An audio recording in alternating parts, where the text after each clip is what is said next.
Over 240 miles of roads are closed throughout the state because of the wildfires, and that includes Highway 126, where the Holiday Farm fire is. The Oregon Department of Transportation told us they're dealing with immediate hazards right now, and it's just not safe for travelers in certain areas.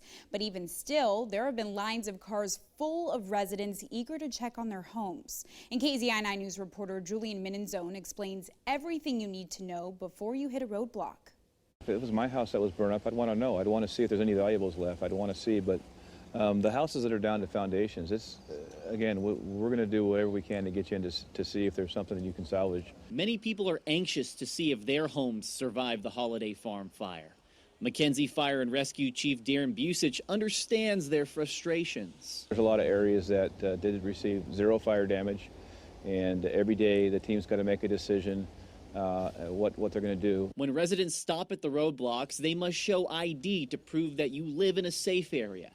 That's because only residents are allowed to visit their property on one condition, that you don't check on a neighbor's or friend's home. We start getting too much population on the road, and people that are out here, really, if they can't follow the guidelines, it's going to cause problems for other people. Officials wanted to stress that there are still crews working on scene, so if you are given the okay to go through, to not approach those emergency vehicles or personnel, as they are all working very hard to make the area safe. It's based on what's going on with traffic. It's based on how much activity they got.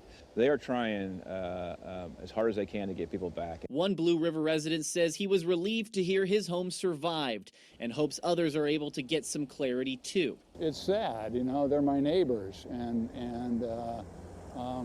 I think we will. It's an incredible community up this river.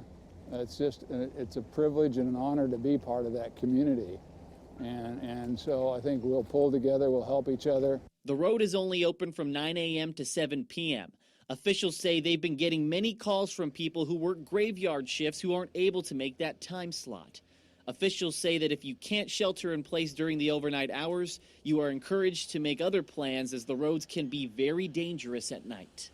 Reporting in Walterville, Julian Minenzone, KEZI 9 News.